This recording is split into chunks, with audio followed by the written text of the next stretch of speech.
সম্পর্কে মতামত মতামত জিজ্ঞেস করো, তুমি জিজ্ঞেস করো সায়ন ভাই, এনসিপি।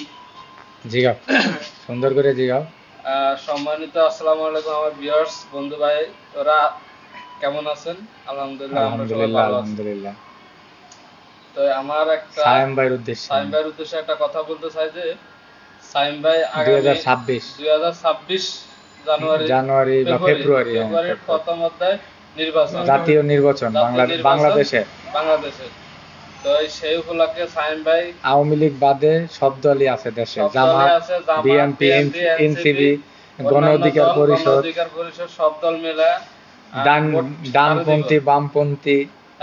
ভোট কাকে দিবে এবং মতামত কি, তার কাছে কোন দল আগামী সরকার গঠন করলে দেশের জন্য কাজ করবে, মানুষের জন্য কাজ করবে, মানুষ ভালো থাকতে পারবে, দেশের সার্বিক পরিস্থিতি নিয়ে তার কাছে কিছু জানতে চাই।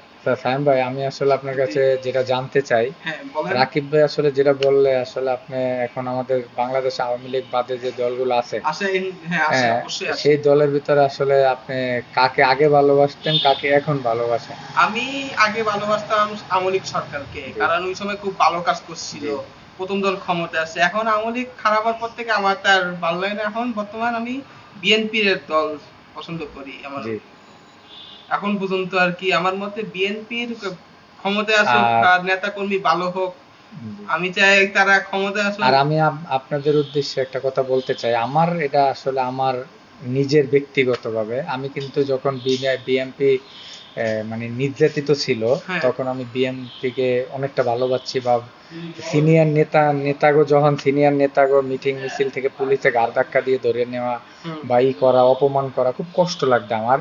যেমন আমার ব্যক্তিগত, আমি যেমন বিএনপির অনেক সিনিয়র নেতা মির্জা ফখরুল ইসলাম আলমগীর সাহেব, ওনাকে খুব ভালোবাসি। তারপরে আপনার তারপরে আমানুল্লাহ আমান, ওনাকে খুব ভালোবাসি। হ্যাঁ, ওনাদের অনেক সিনিয়র নেতা আরো, তারপর মির্জা আব্বাস, সবাইই ভালো লাগে, কারণ তারা সুন্দর করে কথা গুছিয়ে বলতে পারে। হ্যাঁ, তারপরে আরো কয়েকটা নেতা আছে আমার খুব পছন্দ। তারপরে এনি সাহেব আছে, তার অনেক নেতাই আছে আরো, আমার এখন মনে পড়তেছে না, কিন্তু আমি তারা অনেক সুন্দর করে কথা বলে, আমি সারাদিনও শুনতে পারি তাদের কথা। হ্যাঁ, কিন্তু তখন তাদের ভালো লাগতো, কিন্তু আসলে তাদেরও এখনো ভালো লাগে, তাদের অরেসপেক্ট করে কথা বলতে চাই না। কিন্তু হয়তো দলের ভিতরে কিছু সুবিধাবাদী লোকেরা অকাম কুকাম করার পরে আসলে এখন মুন্ডা ভাঙিয়ে গেছে। তখন এখন আমি চিন্তা করলাম যে জামাত আসলে এই 1 বছরে, আসলে জামাত যা কিছুই করুক আর না করুক, জামাত কিন্তু 1 বছর আমি কারো কাছ থেকে শুনি নাই যে তারা আসলে ধান্দাবাজি, চান্দাবাজি বা এটা সেটা কোনো কিন্তু কমপ্লেন আসে না। আমি বিশ্বাস করি জামাতের পিছনে কিন্তু বিভিন্ন দল কিন্তু ক্যামেরা নিয়ে দাঁড়াইছিল, যে ক্যামেরা দিয়ে ধরবে যে দোষ পায় কিনা জিনিসটাই। এখন যাই হোক, এই জন্য আসলে আমি এখনো আসলে মতামত চিন্তা করতে পারি নাই, এখনো দেখি আগে ভাগে কোনো কমেন্টস করে আসলে লাভ নাই। এখন আপনার মতামত কি? আসলে আপনি কি বিএনপির পক্ষে চলে গেছেন ফুল?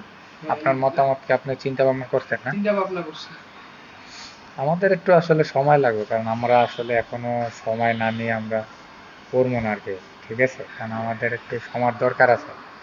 হ্যাঁ, যাক, ধন্যবাদ। আসলে কারা আসে, কারা দেশের রাজনীতি, আসলে দেশের মানুষের কল্যাণের জন্য ভালো কিছু করবে, হ্যাঁ, তাদের জন্য আসলে আমাদের দোয়া থাকবে।